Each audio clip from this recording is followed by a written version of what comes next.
Here we go. We back. You know what it is.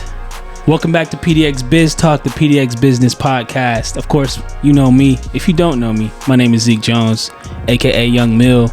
And of course, I'm rocking with my boy Johnny, per typical.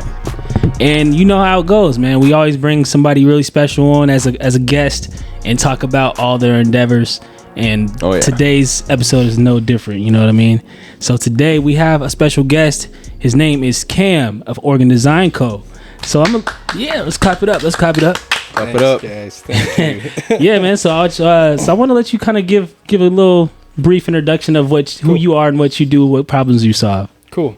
My name's Cam McAllister. Like you said, I own Organ Design Company. We're based here out of pretty much Gresham. We got a Portland address technically though, but right. Just say Portland. We're based out of Portland,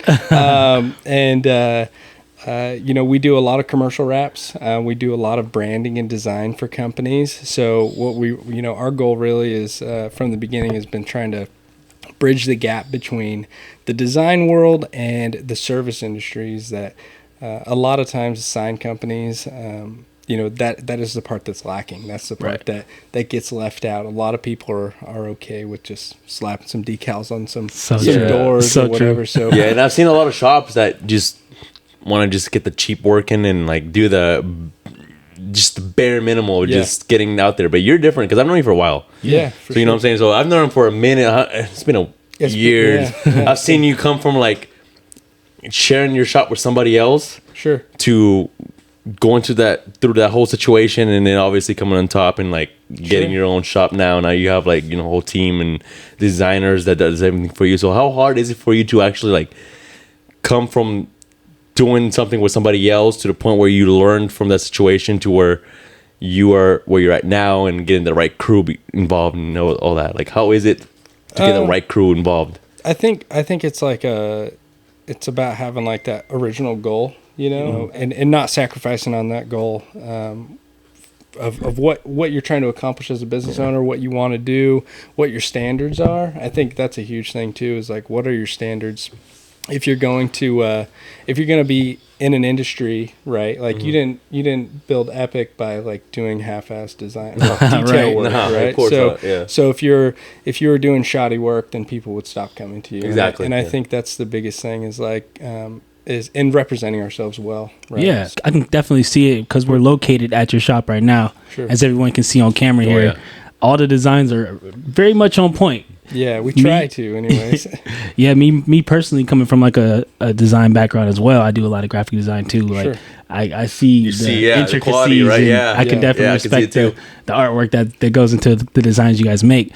Speaking of design background, is that something that you have a background in, or is that something that you developed over the years and kind of ran with? Yeah, I actually I went to school for graphic design. So I went to Chemeketa Community College. They have a pretty cool visual communications program, and I went through that program. It's like a 3-year kind of pretty hands-on program that I went through, and then came up here to Portland to actually grew up in Salem, so I came up here to Portland to take my first job as a graphic designer. Right. And then, one thing led to another. Eventually I got into this space, which was a good fit for me because I grew up in an automotive background. Right. My dad's a mechanic. I've been around vehicles my whole life. So once I was able to like put the design side together with actual vehicles, it kind of like fulfilled both. Gotcha. But what made you want to do like vinyl though? Because honestly, like when people talk about like I want to grow up with cars, they talk about like modifying them, doing mechanic stuff. Sure. That's not doing like not putting wraps on, not putting a big sticker on it with a graphic on it. Yeah. So what made you think about doing? I want to do this instead of modifying a car, doing mechanic stuff, doing all that other stuff. Well, I grew up like with the aspiration to be a mechanic. My dad and I we worked on cars, welding, fabrication. We did a lot of different cool stuff. But I got to a point in life where I was like, I don't know if I really, if this is really what I want to do. And then I was like, I'm going to go to school for design. And my family's like, what? Like, what are you talking about? And it just wasn't really something that fit the bill for my lifestyle, I guess, the kind of blue collar upbringing that I had. So we ended up, I came up here and did design and started doing like some experiential stuff. So when you say design, exactly, what does that mean? I was doing like branding and websites. Gotcha. Right. Gotcha. Okay. Primarily, that's what we were doing. So we were doing. I worked for a company called Watson Creative, and we were doing a lot of branding. So it was like logo packages, websites, everything from the ground up. Right. So that's kind of where I cut my teeth, and then got a lot of really good branding experience. I think I learned more there, and I think I worked there for about 10 months. Learned more there than I did in my entire time in school, right? So that was super helpful. And then I went and I actually took this job out of it was a offsite job. This guy was out of California, and I was doing a bunch of content creation for like influencers. Yeah. And it lasted like 5 weeks before the guy lost his contracts. And well, you remember like back in the day when Lyft and Uber and all those places were first starting Postmates, right? You would see these influencers post like, use my code and get $50. Yeah. Like, I was one of those. I was one of those. I was making those. Yeah. So like I actually worked for this guy, and we did stuff for like the top 80 influencers. So like Kendall Jenner posted one of the things that I designed. It was like, no way, that's really? a pretty crazy elevation, swear, pretty dude. quick. It was fucking dope. It was all kinds of people. So how does that work? How does somebody like Kendall Jenner get your type of artwork they were getting involved? paid. So they were getting. I think she was probably getting like $200,000 to make that. So was the relationship basically through who you guys were working with? Yeah, I didn't know directly or something like that. Yeah, so basically the guy had his partners with Lyft and Postmates, and then we would create this content. He had all of the influencers where he's like, I'll get my influencers to share your stuff. They'll get the code. So the influencers made money. They made money. And then like all within a 1 week span, Postmates and Lyft dropped the guy. Damn. And they were just going different directions. So that was your guy, the connection to that. Yeah. So after that was it. Yeah. After that, I was on my own. So I either had to like, after 5 weeks of leaving what I thought was like my dream job, I was like, either I go crawling back or I'm just gonna try this on my own. See if I can if I can do design on my own. And that's what you did. And that's what I did. And I did it for about a year. I rented and kind of shared or traded for a desk space with a company downtown, and just kind of kept rolling, and I just struggled to make money. Yeah. You know, that was the hardest part. It was really hard. It's always the hardest part. Especially in the art field. Like, the value of that artwork is very minimal. Because people don't understand how much work and money it takes into not even just wrapping a car, it's a designing part. Yeah. People are cheap. Oh, my homie can do it cheaper. Okay, they go there. I mean, that's pretty much what I'm saying? Yeah. And because he will. Yeah. You know, most of the time there is somebody that will do it cheaper.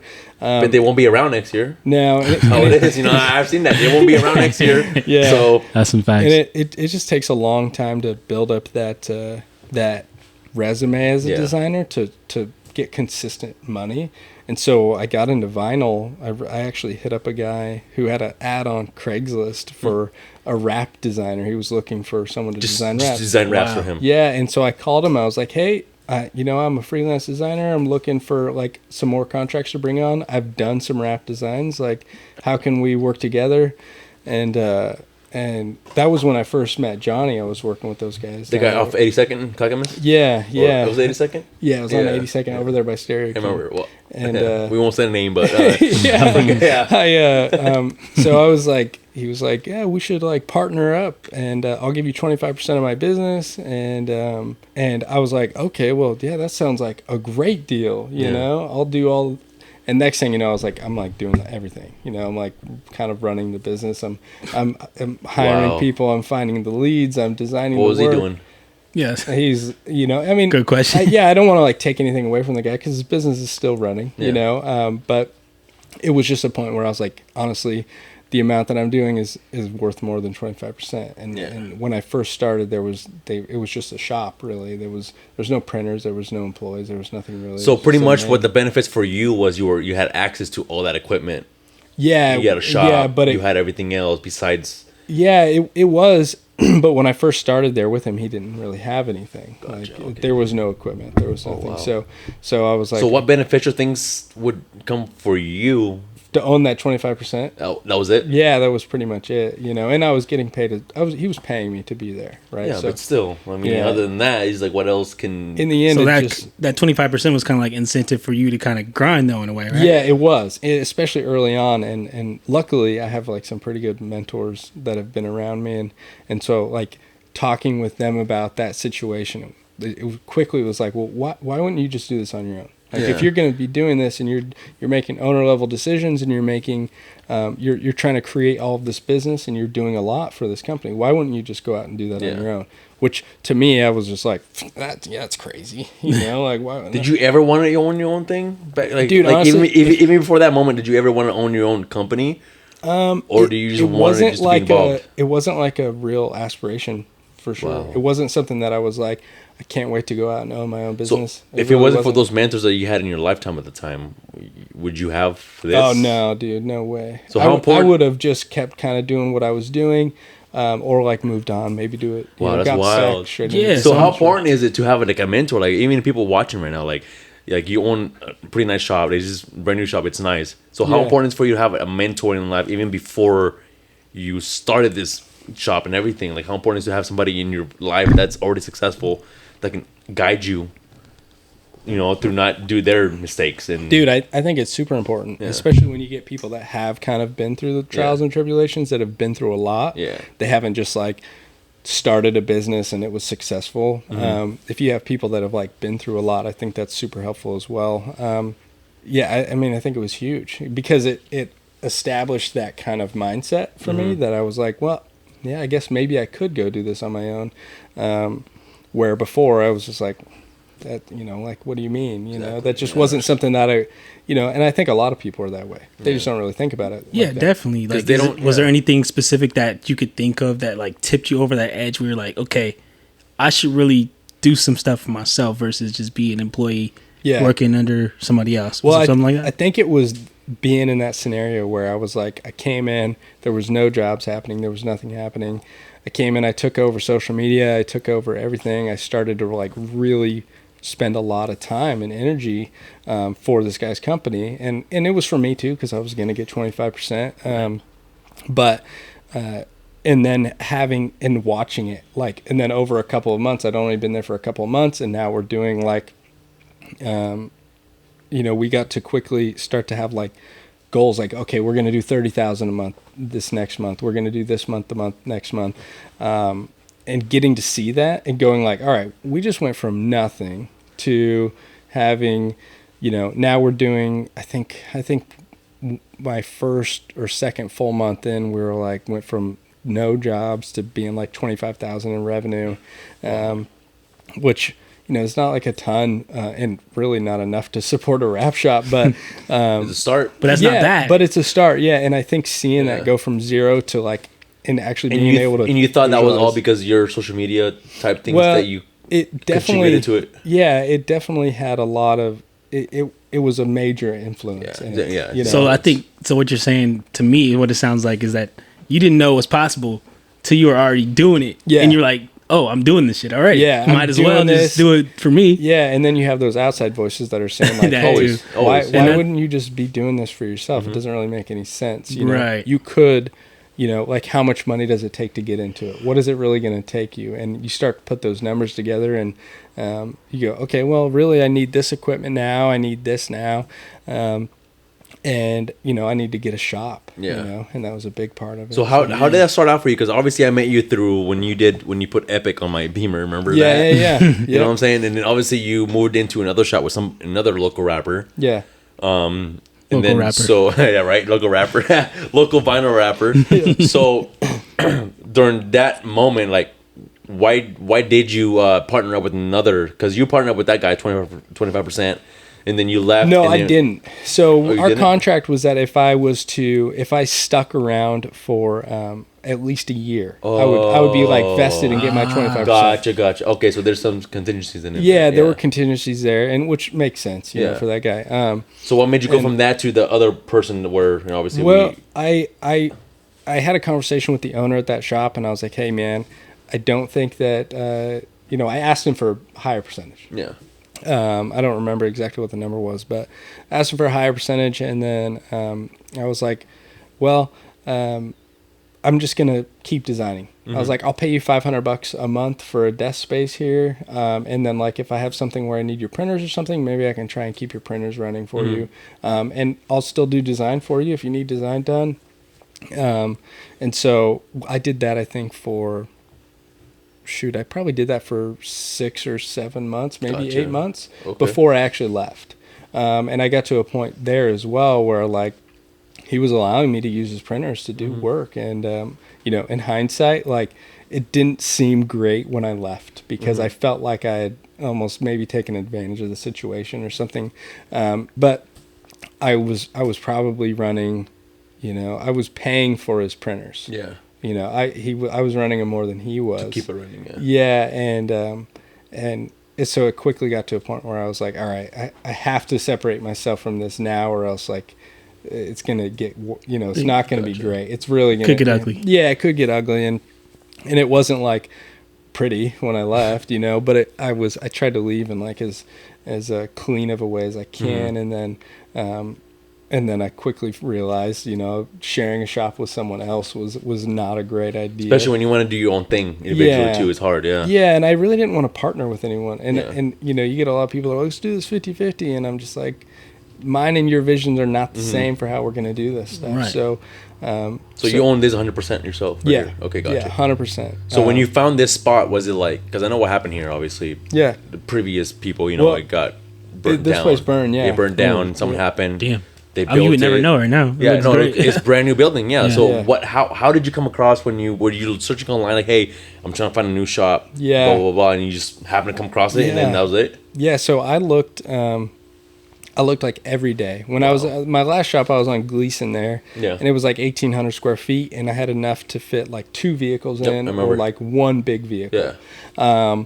And so I looked all the time, and I was really just trying to find something that like I thought I could afford, and I thought I could make work, and what was going to be like the next kind of just like natural step up for us without getting investment, without doing over leveraging myself. So I found this place popped up on Craigslist. It was on Craigslist for 1 day, and I signed a 5-year lease with them. Wow, like off the bat, just 5-year lease. Yeah, I was like, did you negotiate anything else? Like, no, did you say, hey, I want to do 3 really- years maybe first? Dude, honestly, it was a good deal. Okay. I did negotiate. I told him that I still had 6 months left in my old lease. Yeah. So I negotiated. Like they gave me my first 2 months were put on the end of the lease. So I'll end up paying more for them in the end. But at least you I locked got it in. those first Yeah. couple months, and I Right. was actually able to get someone to sublet my other shop. Yeah. So I never really lost any money, and it helped me like get on my feet here because it was a pretty big investment when I first got into the shop. What was it about the location or the area or the actual shop that made you jump on it, other than the price? It was the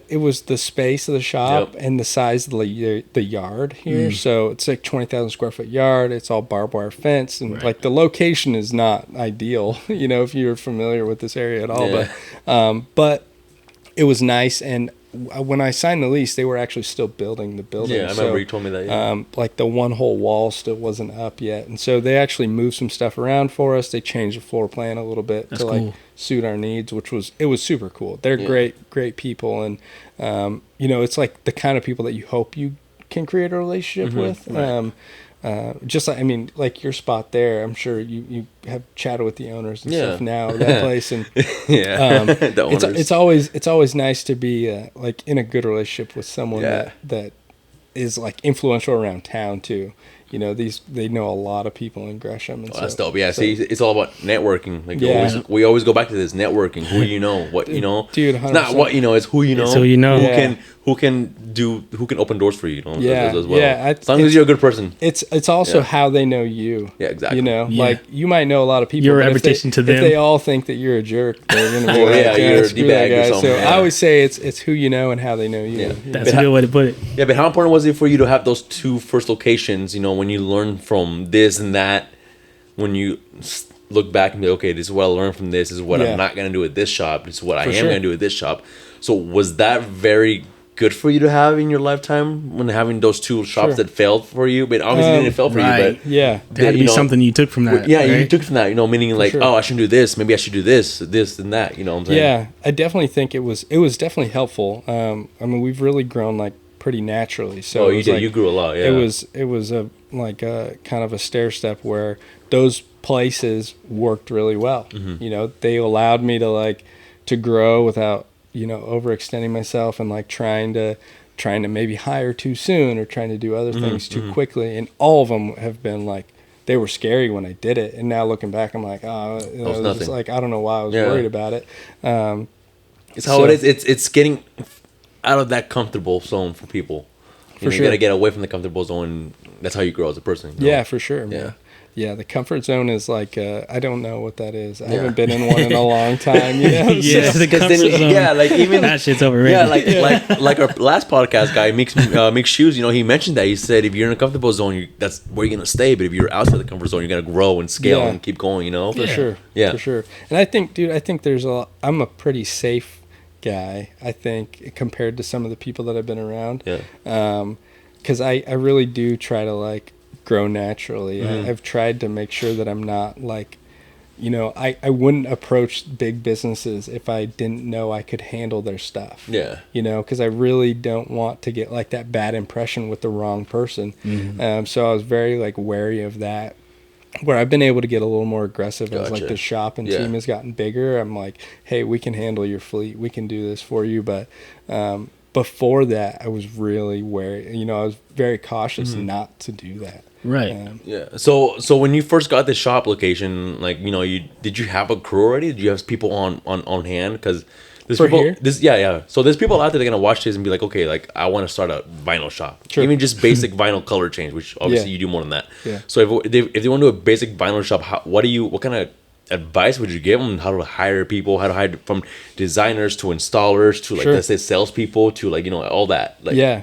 Well, when I the one thing about it is I knew how to do all of it on my own. Wow. Okay. So when I first started, I did everything on my own. I was designing the wraps, I was printing them, and I didn't do a lot of full wraps early on. I did a lot of decal kits. I did a lot of like, your fleet needed some logos on the side of their stuff or the side of your van or the side of your box truck. I was doing a lot of that. I wasn't doing a lot of like the intricate work. The quiz you do now. Yeah, yeah. Now we do a lot more. We do multiple full wraps every week. Right. So when I first started, I was doing what I could. And I was learning on my own and learning, and then I went and took like some wrap classes. And then I started to finally get into the point where I was doing full wraps. Most of them were color changes early on that I was doing, because when you're doing it yourself, you can do some of these things have pretty good margins if you don't have employees involved with them. So when you're doing them yourself, I had to learn it all. I had to learn every aspect of it on my own, and then I listened to a lot of books and do a lot of podcasts, and so I started to decide, okay, what am I not doing? What could I have someone else do? What could I have someone get into and get started with me right away? And so my first hire was at the last shop. Okay. And I hired an installer, someone that actually knew what they were doing. And he worked for me for like 2.5 years and was like a vital part of growing the business. His quality was really good. He learned a lot working with us because he wasn't doing full wraps either. His first full wrap was with me. So he was able to grow with you guys. Grow with the company. Yeah, so we grew together, and he had a great eye for detail, and so that really helped. It made it so I could trust someone to do a job for me, and I could either sell the next job or design the next job. Right. Do you find that kind of rare to find in a space like this where you can get a guy who just has that vision already? 100%. Yeah, it's really difficult to find people that actually care. It's really easy to find guys that are like, that'll be like, oh yeah, I can rap. I'm really good at rapping. Yeah, and then if you do find the right guy, they want to go do their own thing as well. Yeah, that's also very common. That does. So happen. how hard is that for you to find the right guy that wants to do their own thing? But then what do you just tell them, like, hey, go do your own thing, or do you give them some kind of incentive, like, hey, stick around because I know we're gonna grow together. Yeah, you're gonna be more beneficial for you to stick around. To be honest, I haven't had any like long-term employees that I know of that have gone out and started their own wrap shop. And were successful? Well, no, that have even tried. Oh, wow. Okay. And I think it's more or less like the type of person that I go after. You know, I'm not hiring Johnnies, bro. You know what I mean? Like, I'm not like you know, somebody shows up and they're like, yeah, man, we're ready to get it. You want me to work until 10 o'clock tonight? I'll be like, I don't know about you, brother. I'm afraid, dude. You know, and I'm just kind of I'm kind of joking, but because it is nice to have people that are like go-getters. Yeah. But you also, you know, I'm looking for guys that they have a certain skill set. And one thing I don't really do is like cross-train, right? So when I hired a guy that was an installer, I still did everything else. You don't tell him to do this and that. Yeah, he wasn't running my printers. He wasn't doing design. He wasn't answering the phones. And why is that for you? I mean, obviously you can have him do everything else, so that way it cuts back down for you to do other things. But why don't you do that? I think it's really important for like, and even now that I have, you know, we've got 4 employees down here. I have 2 installers, one guy that does production and one guy that is a designer. And the production and design, there's some like cross going on there. Yeah. But it makes it a lot easier for guys. You know, their job isn't as stressful. They're not as concerned about like, oh, well, yeah, I was supposed to be a designer, but now I'm answering the phones. And now, you know, because I hear that a ton from people where, you know, they had an intention and they have a career goal, or they have what they like to do. And then next thing you know, they're out there installing. You know, my designer, he left his last place because he was like installing a motorhome outside in the rain. And he's a designer. I'm like, what are you doing? Why would you? Especially because they don't enjoy either. Like, if they don't enjoy that work, they're not going to do a good job eventually. And they're not good at it. They don't know what they're doing. Yeah. Like, why do you have somebody doing that's not their job? Right. Plus, that's the last thing you want to do is just create another situation that you're already in where you're doing too much. Right. You don't want to put that on like one, like give everything on your plate and put it on one employee's plate. Right. It's not really exactly. You know, it's not that productive. If they're good at something, have them do that because they're going to be productive. Yeah. And one thing I noticed about you is like when you started this company, you don't even like. There's a lot of people locally that start wrap shops and do strictly color change. Yeah, sure. You know what I'm saying? You took it the other route. You went, I want to do commercial. I want to do, you know, plumbing companies. I want to do type of company for this truck, this big ass truck, this van, this and that. Right. So what made you choose from, I'm going to go from just traditional color change on normal cars to exotic cars to just, you know, because obviously the money is better, I'm guessing, when it comes to commercial because companies pay and they got to pay. Yeah. Compared to just some guy with a Skyline or a Ferrari that wants to get wrapped normal, you know what I'm saying? Yeah, it might right. be cheap. What is it that draws you to it? Yeah, what draws you to it to a point where like I'm gonna choose this niche for me? Well, one of the things is the barrier to entry is a lot higher, right? Okay. You can't do that commercial stuff on like a high capacity or efficiently if you're having someone do your prints for you, if you're having someone do your design for you. Meaning outsourcing. Yeah, if you're outsourcing, so say a guy's like, hey, you know what, I'm going to get a shop and then I'm going to outsource all my prints because I can't afford the printer right now. Right. Well, it's going to drag out the process for that guy. And then if there's any issues with the print or if there's any issues with the install, they have to get something reprinted. And then, you know, it's too many middlemen. Yeah, there's too many. The profit is just hella low. It's not worth it. Exactly. Plus, the customer doesn't get the experience that they should get, you know, when it comes to time and delivery. Exactly. Like and they're getting the design and then they're going through someone and then you're telling the designer like, hey, I need you to do this, I need you to do this. And when it's in your shop, it makes it's a lot more simplified for people, especially when we're like doing branding and stuff for people. Everything in-house, yeah. That's really cool. Yeah, we're doing it in-house. We're like, you know, one of our goals is to help small business owners actually like achieve their goals and be a brand. Get high quality branding without, you know, going and paying like astronomical prices. So so with that, what kind of consultations go into? Do you guys do consultations with the clients to like figure out where they want to take their brand and their vision? Yeah, is that something that you guys do? So if somebody comes to us and they want to have a brand on a logo package, whatever that looks like, you know, we'll have them come into the shop. A lot of times it's like a half-hour consultation.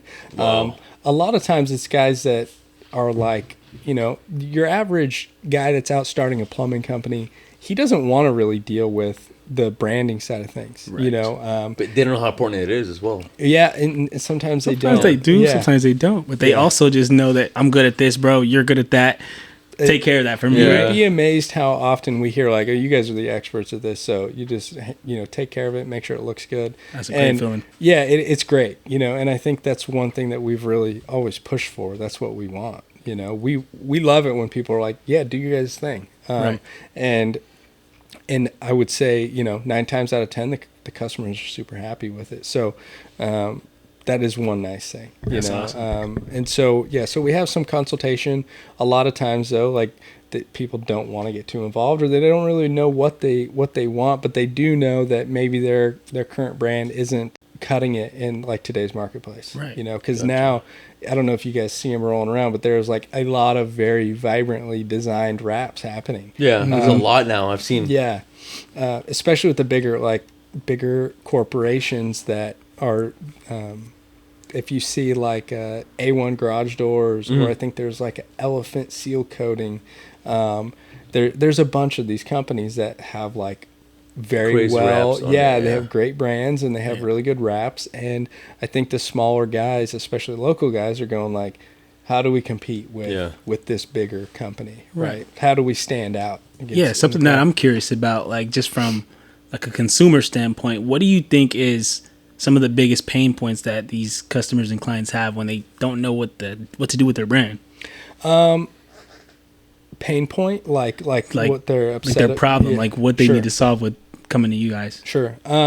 Either they don't really have a brand, and so they've been using like, oh, I kind of use this, I kind of use that, and that's a big issue I think for a lot of people.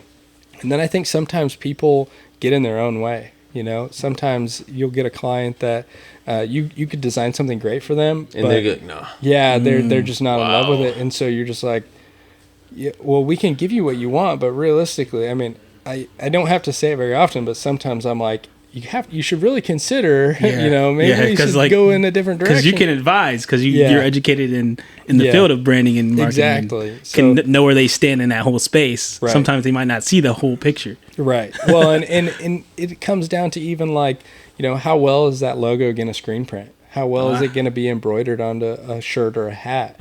How good can you see it from 50 It's the quality feet at away? the end. Yeah. It's the finished quality, how it's going to be. Exactly. And I think people really, a lot of times things get overcomplicated and people want to do something that is because it looks cool or because they saw it somewhere else. And although, maybe it looks cool for some brand and some brand can pull it off, like maybe it's really not right for you. You know, if your plumbing company is all like copper and matte black, you know, kind of like say Epic is, like, does that really say what you want it to when you pull up to a customer's front door? Right. Exactly. You know, how do they feel about it when you pull up to it? So I think that matters a lot more to people than a lot of people give credit to. So I think some of the, as far as pain points are concerned, I think, you know, some people get in their own way and they really are stuck with the way that they have their branding done. And then some people have no brand at all. And so they really need to start from scratch. But branding is important though. That's super important. The number one thing, what I think it is. So when somebody comes to you, have you ever had a company say, hey, this is my logo, but I need you to come up with everything from logo structure to like colorway to like motto, I don't know, everything. Do you do that as well? Yeah. Wow. So with our branding packages, we'll create logos for you. We'll do your business cards. Everything. Yeah, we'll do it all. We don't do websites and we don't do a whole lot of like marketing assets. It's just the visual of like a truck or something going on the road. Right, exactly. And so a lot of times we design it around, you know, what's going to be a solid brand for you that you can use everywhere else, and then what's also going to look good on a vehicle. I see. So you kind of start with that foundation and then let them take those branches wherever they need to take them, right? Yeah, and we don't get too deep into that, and partially because we don't have really a big enough team yet, but that is somewhere that we're kind of like trying to, you know, that's kind of our trajectory. I would like to be doing more long-term branding for people and being able to help them, you know, manage that as they grow and create, you know, a long-term strategy. Do you have someone for here? Like, for example, like Over at Epic, we have the office manager that handles all the phone calls and schedule and stuff like that. Like, so I don't gotta be there at the shop. Like, do you have somebody here that like handles everything, or just you? It's just me. Yeah. So like, there's no shop manager, and I have people ask me that all the time. Like, who's in charge? But why? I mean, obviously it makes sense, but why don't you have? Because obviously you can't be here working and then obviously doing the back end things, everything at once. So yeah, sure. So why don't you have somebody that just sits at the front office and just collects phone calls or schedule stuff around, and then you can work anything in the background? Is it because you want to make sure it's probably my own, because you want to make sure everything is good? Yeah. Realistically, I should. Yeah. Like if you call the phone number on the website, it still you. goes to my cell phone. I feel and that's my own toxic trait. No, I feel you. I'm the same way as well. I don't have. Yeah, and it makes sense though. But like for me personally, from my personal point, like you have to have somebody at the front office that would handle that for you. Yeah. You know what I'm saying? I think that's just me. You know what I'm saying? With like, what you're doing, like if I was doing like say like PPF and clear bra or something like that, and just like color change wraps, I think it would be easier for me to implement that. Because that's consistent. Right. Yeah, it's like you got your packages, you have some pretty solid pricing. You really kind of know what you're going to charge for these certain things, so you can train that pretty quickly. Mm-hmm. But training, so like if someone calls and say, "Hey, I have an office wall that I want to get wrapped," or "I have this car I want to get wrapped," one thing that I'm doing all the time is like explaining options to people and what they can do. See, that's a thing. Okay, so that's a thing. So you could have an office person that can schedule that for you, where you go out and you know what I'm saying? Hey, boom, boom. Okay, this is Cam needs to go here to go check out this big wall that needs to get wrapped. Sure. You know what I'm saying? So that way, that person still answers phone calls, not you going out and doing this true. estimate, this And then estimate, answering and phone then calls. But do you find yourself too busy to do that though? Yeah. Every once in a while. The good part is I've got like the team that I have established down here. They can handle it. Yeah, they like if somebody shows up, they can talk with them Gotcha. and handle the situation.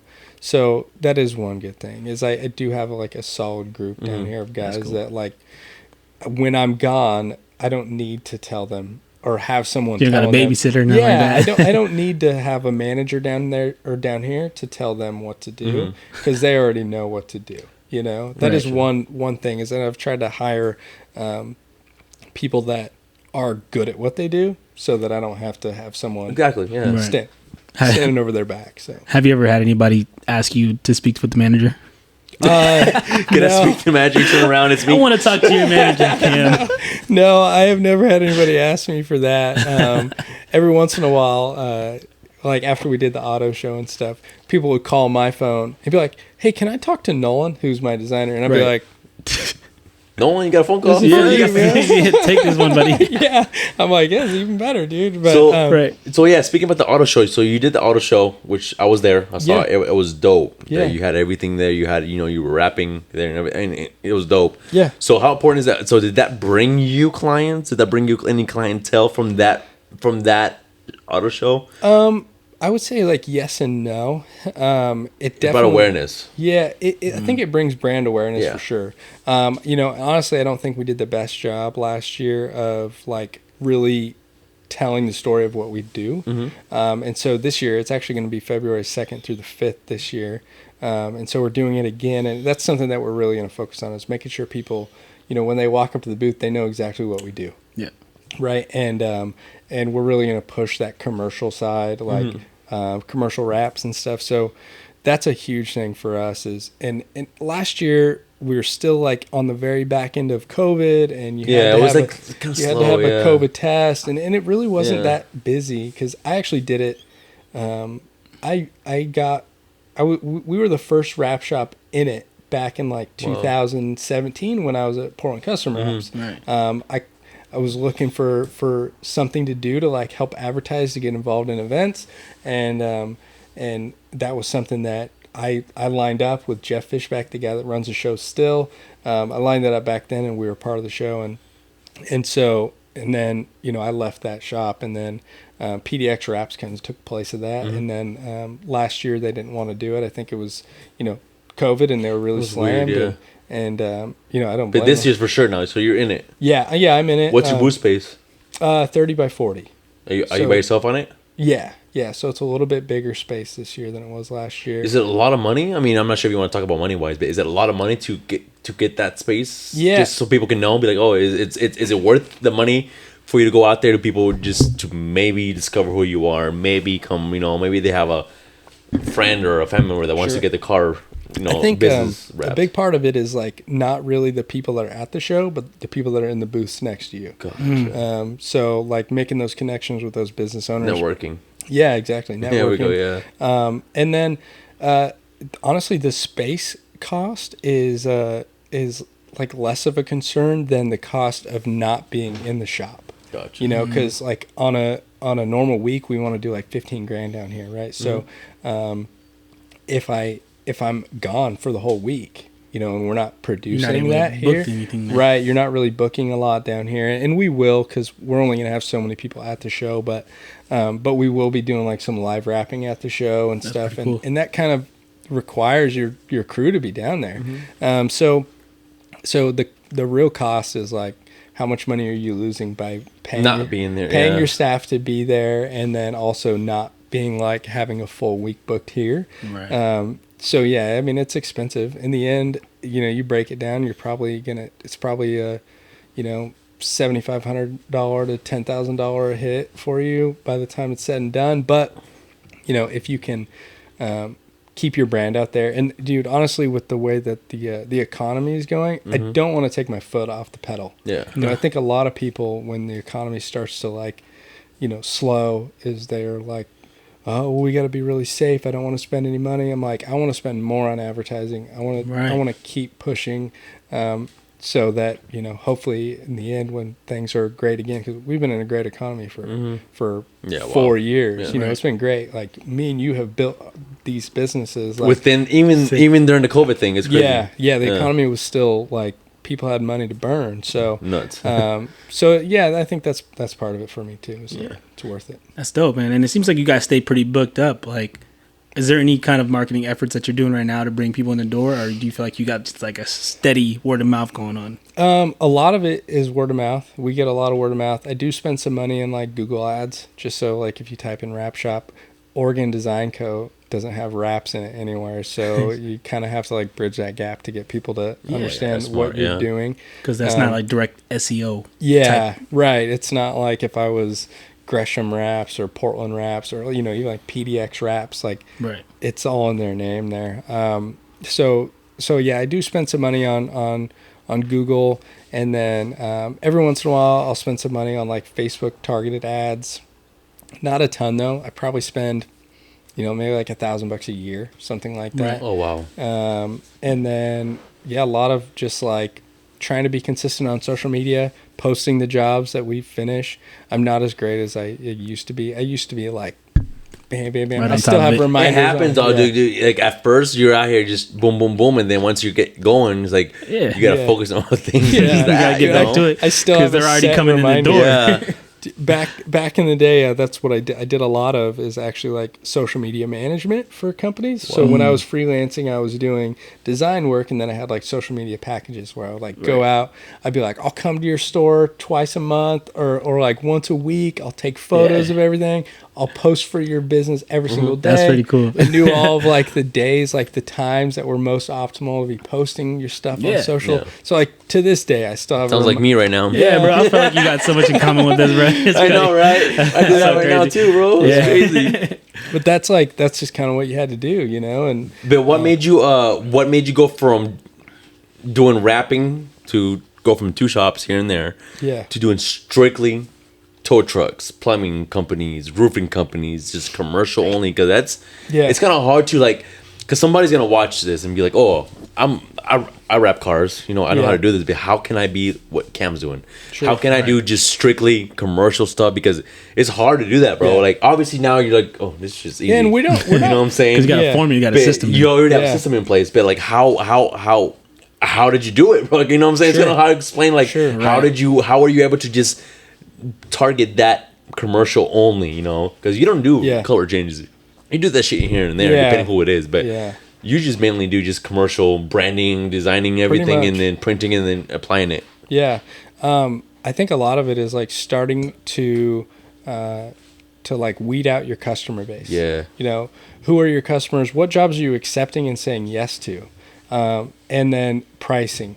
You know, Wow, you yeah. can start to price yourself out of certain jobs pretty quickly if you don't want to do them. And then if you do get them, well, then you've made decent money on the project. Like, you know, I'm sure there's plenty of builders out there that are like, well, I don't really like to build this style of home, but if they're like, well, we'll pay you extra, you know, then you're like, well, I'm gonna do it. I mean, I'll do it. Yeah. So that's been a big part of it. And then just starting to like, we stopped doing Chrome deletes, you know. Oh my God, that's everybody.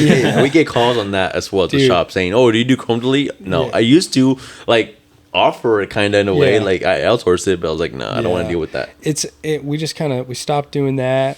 You know, we're not gonna like just wrap your hood with carbon fiber, you know, stuff like that. So once you start to realize, it's like a know your worth. Yeah, well, and it's not necessarily the you know, you could make a little bit of money on the project, but, you know, if I have to open up that door and I have to fill a space in my shop with your vehicle, I want to make sure that it's worth it. You know, I want to make sure that like every, you know, each one of my cells or every item that comes through the shop is like over a certain amount. And you can't always accomplish that. You know, there are customers that like, if I've done 20 vans for some guy and he's like, hey, I want my Chrome deleted on my truck, and be like, all right, bring it in. When do you want? You know, when do you want it? Because he was already. It's all they're about a customer. Yeah, exactly. The relationship too you already have with them. Right, and so I don't really, you know, I don't turn a lot of work down, but you know, I try to stay away from some stuff. Yeah, you got to be picky and choosy to an extent. Yeah, and I think I can kind of relate to that too, just from a video perspective. As you can see, all the gear and stuff for sure. I run around with. I do video production. Yeah. So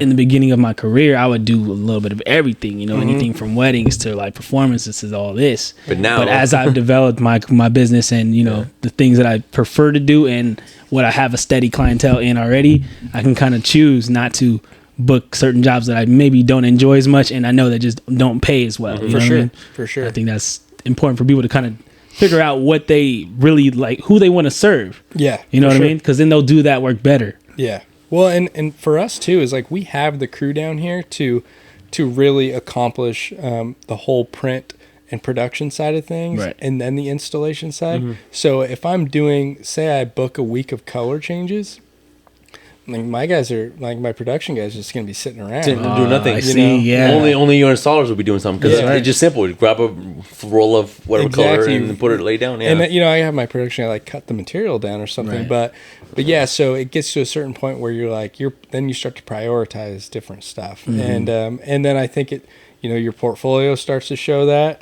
And then more and more people are like, well, this is what they do. You know, there's going to be less. Dude, I haven't had anyone reach out to me to tell me, like, ask me about wrapping a Lamborghini in, like, in a couple of years, you know, because it just hasn't been something. Wait till I get one. Yeah. he's like, yo, Cam. I'm sure there's Wait till I get one. Yeah, I'm just sure know. I'll have someone to recommend you to. It's gonna be a business related rap. You know what I mean? So He's gonna have to write it off for sure, bro. Right off, dog.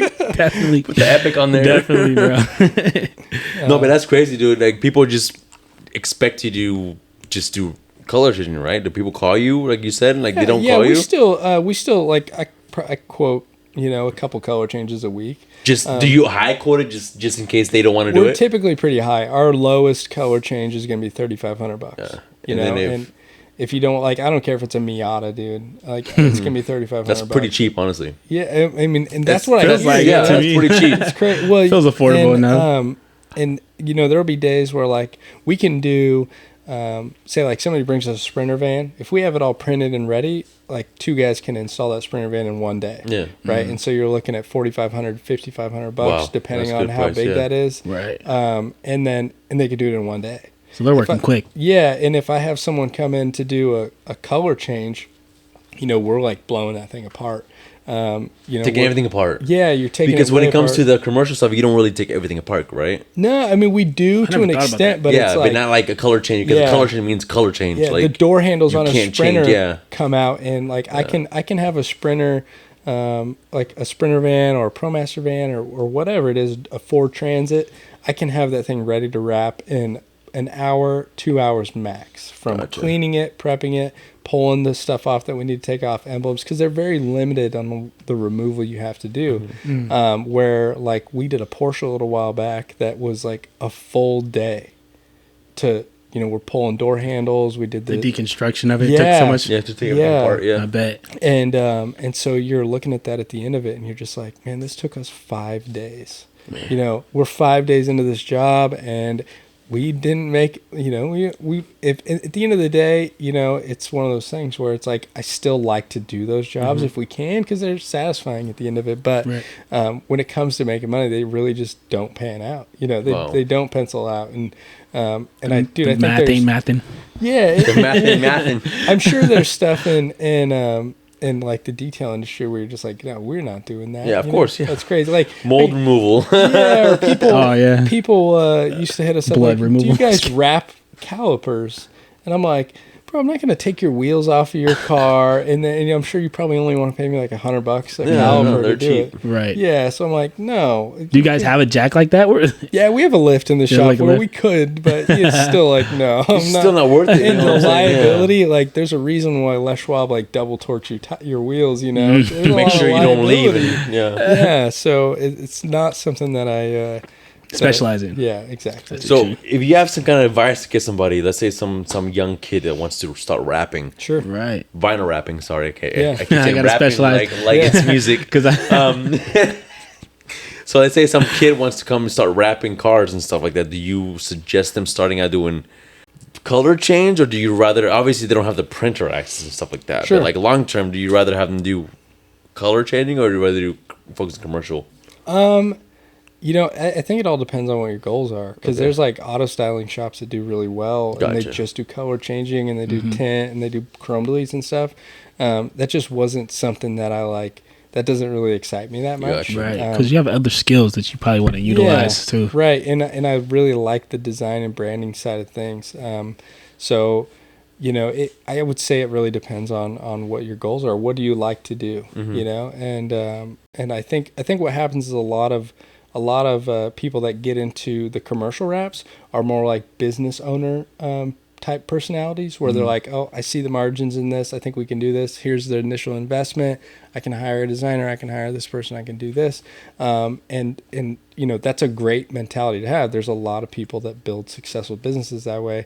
But I think that's part of the reason why the design side of this industry is lacking, because they're like, well, I just hire this designer. He's just going to do these things for me. Right. And there's not really like a passion there. So like the designer that works for us, we went to school together actually. And he went and worked for rap shops for like 4 or 5 years before we ever like linked back up. Did they ever really utilize him to his full potential? You know? No, most of the time, not at all. Wow, that's wild. And then as soon as he started working for me, I was like, hey, whatever you do, like, I don't care if we are just doing a logo for the side of a truck or I was like, I want it to be good. Yeah. Like, no matter what we do. No matter what it is, yeah. Yeah, I want it to be good. It needs to be good. That is my, that's what I want to produce for people. And that's what I want, like, our name to stand for, Right. So, so I think we're like on the same page with a lot of that. We want to, cool. we want to do good design. So yeah, that quality is important to you. Yeah, exactly. We want it to be, we want your business to stand out,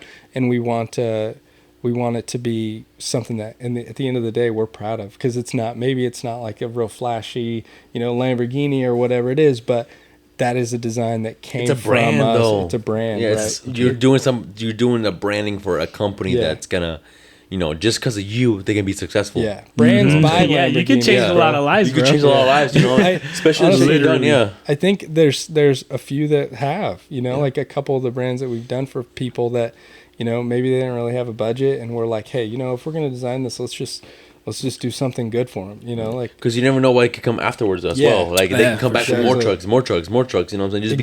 Just because of branding that you supplied for them Right. helped out a Right. lot. You help them grow, and as they grow, they Exactly. keep coming back. Yeah, that's exactly it. I'm like, if we're gonna do one for you, hopefully it helps you buy the next rig or whatever it Exactly. looks Exactly. like.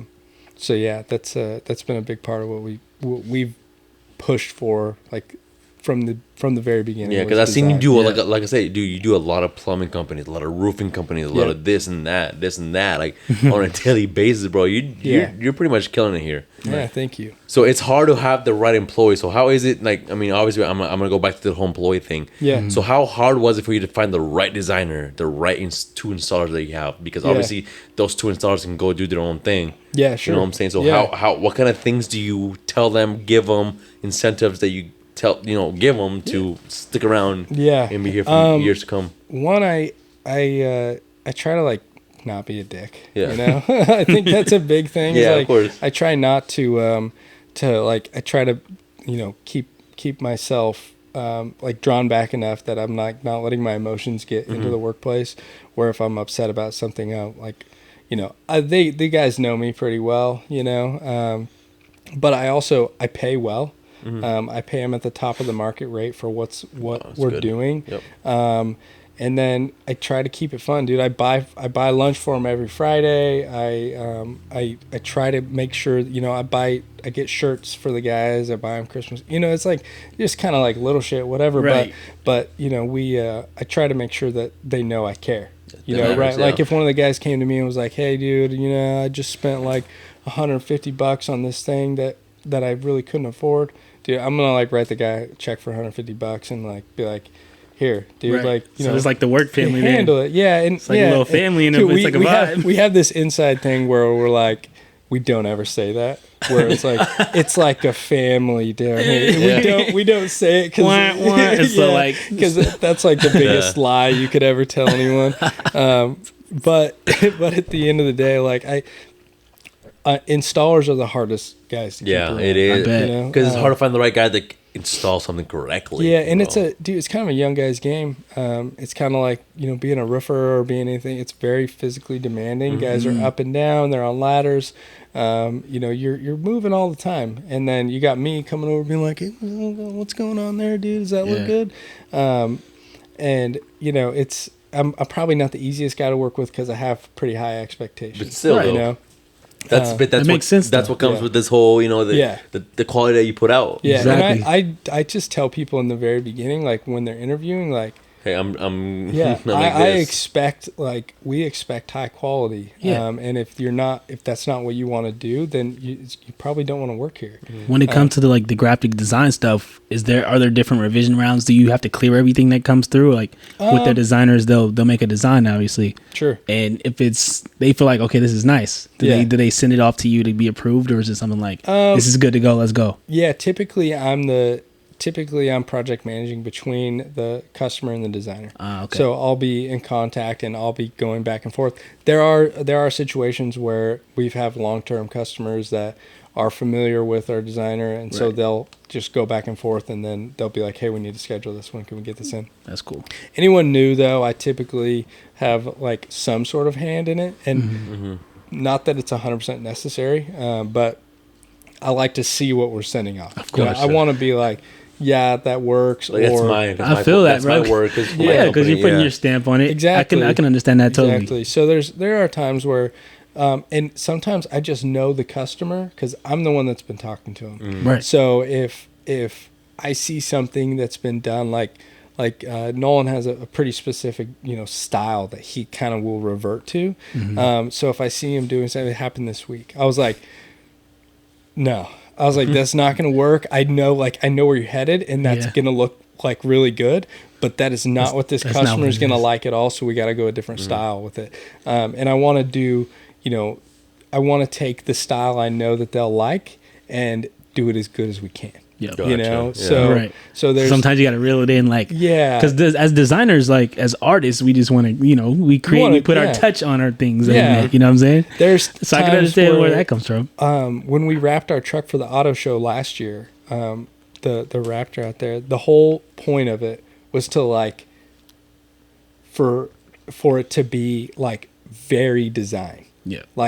like what customers would never really let us do, and we can just like go do whatever we want to do, and we're just gonna do that, and we're like, people are not gonna like this. There's gonna be people that are like, well, why'd you do that for? You know, graphic designer's gonna be like, ooh, yeah, exactly. And so that was kind of the point. It's like people be like, well, your phone number's not even on there, or your logo's really small. I'm like, wait, that's not the point. You know? We want this to show what we're actually really passionate about, right? So you find that inspiration, you design up something that is along those lines, and you do that, right? If we could design how we always wanted to, the shop would look different. Way different. Yeah. But yeah, you have to you got to find that line, right? Where, you know, some customers, you can tell right away. You know, if a 50-year-old guy walks in here with a dump truck and we give him like a really cool icon mark or something, or like do something like what we've done for our shirts, he's gonna be like, what is that, a pretzel? You know what I mean? I know what you're saying. You know? So we have to we kind of have gotta to adapt to each situation. You gotta know, like, all right, this is gonna work for this guy, it's not gonna work for this guy, for sure. And you know, when we really get to like do something all out, or like we get to have you know, our own creative say on something, we'll do it, you know. We'll do whatever we can to make sure it's like really make sure cool. it's good. Yeah. But a lot of times you don't really get to do that. Gotcha. Right. Do you have like a favorite client? Not like a favorite client per se, but like a job or like a design that you guys put together for somebody that stands out to you? You're like, man, that was tight. I remember that. Man, we were just talking about this the other day. We've got a really cool customer that, if you guys heard the Gambler 500, you guys have done that. Of course. So Tate is a friend of ours, and he's the guy that started the Gambler with a group of friends. And so we've done some pretty cool jobs for those guys. We did like a Toy Story kind of spinoff. So, you know, the Pizza Planet truck. Yeah.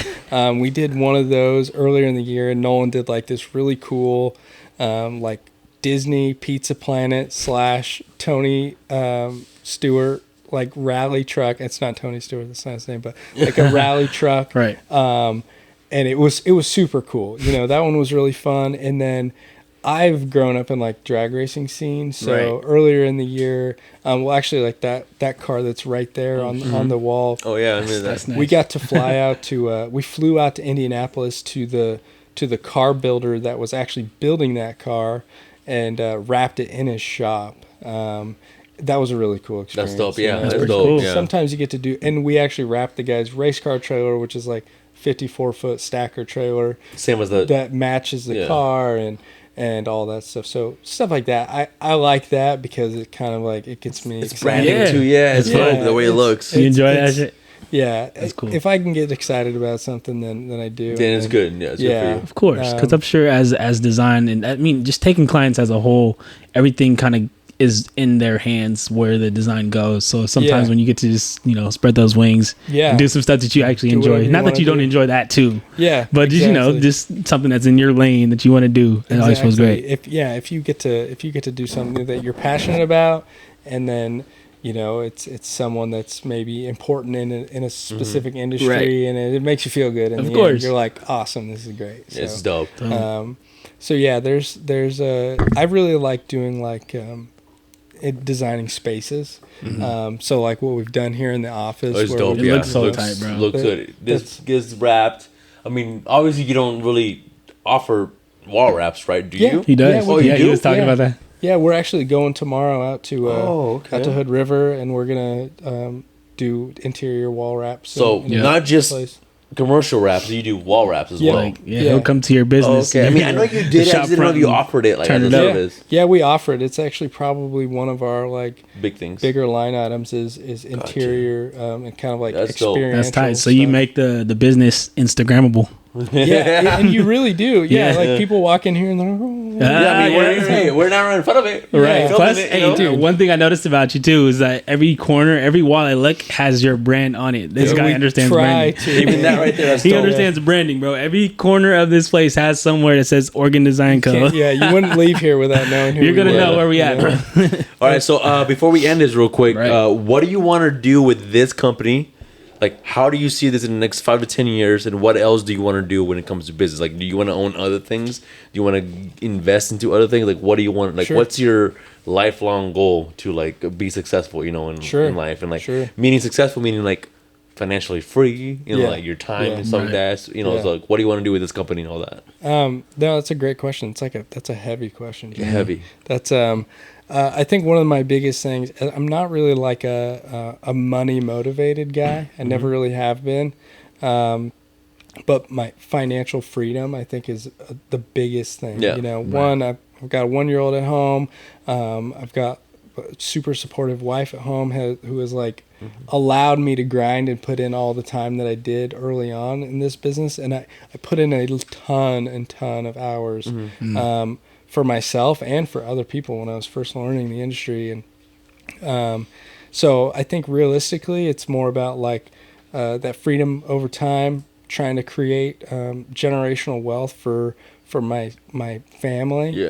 Trying to set my kids up for their future, and being able to like enjoy my life. You know, I think that's a huge thing. A lot of people get wrapped up in like they want to buy the Lamborghinis, they want to buy like crazy expensive homes, they want to live in a mansion, and dude, I want to spend a month in the woods hunting. So you're about you're about the experiences. Yeah, dude. I like to you know, I enjoy my time. You know, one of my favorite places in the world to go is Eastern Oregon. My family has some cabins, and you know, there's an outhouse outside, and there's a shower that's fed by a spring. So it's like just get off the grid. Yeah, it really, dude, it's off the grid. You got nobody's calling your phone.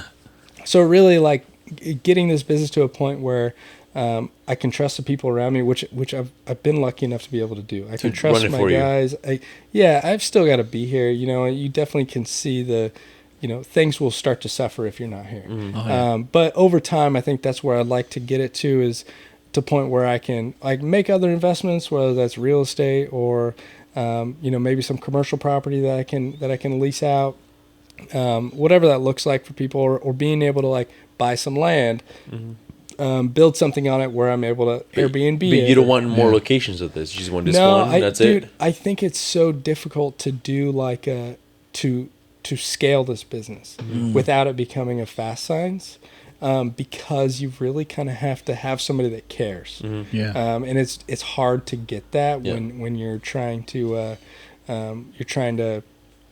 handpick a team. Just have employees. You have to handpick a team that have a very specialized suit of skills. You know what I'm saying? Exactly. And I'm sure I could have gone a different direction with this and just been like, I'm going to treat this like a business, and I'm just going to hire this guy A, B, C, and D, and I'm just going to plug all these positions in, and I'm going to make that work. But that really wasn't. That's not the way I want to do business with people. I want to do. I want to create products and goods and do things for other companies that I can 100% stand behind, and I'm happy about the finished product, and they're happy. I think I've only had like one person ever who like picked up their stuff and they were mad.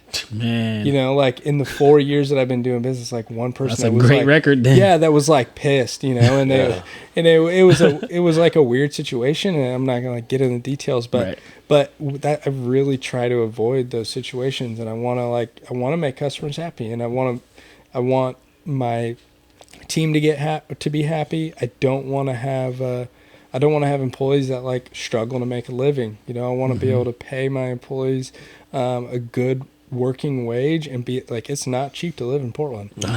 So I want my guys to be able to, I want to pay guys good money. I want to make sure that they're happy and they enjoy their life. I want to put out good quality work for people.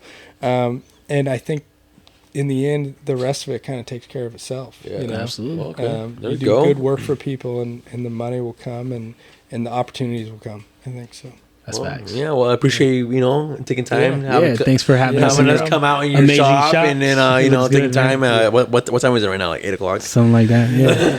Yeah, 8:30. It's 8:30 tonight. I'm gonna be in so much trouble, bro. Oh, It's all good, yeah. Well, yeah, man. Thanks for coming on the podcast. We really appreciated you. Let the people know how they can get in touch with you if they wanted to get their vehicle or their wall wrapped. Sure. You can hit us up at OregonDesignCo.com. Find us on Instagram, Facebook, or give me a call, 503-580-8612. And we can give you a quote, or, come out to your place, check it out, take a look at your fleet, whatever you'd like us to do. So. All right. Well, appreciate everybody tuning in. Make sure you guys subscribe, like, comment, leave a comment, everything, share. Let us know who we should have on the show next as well, man. We appreciate everybody out there watching our show. Little old us. Little old us. Man. Thanks for tuning in to the PDX Business Podcast, PDX Biz Talk. You know me. I go by the name of Zeke Jones. I got Johnny right next to me. Yeah, we out here. And of course, we got Cam from Oregon Design Co. You know what it is. We'll catch you guys on the next one. Thanks, Cam. Peace out.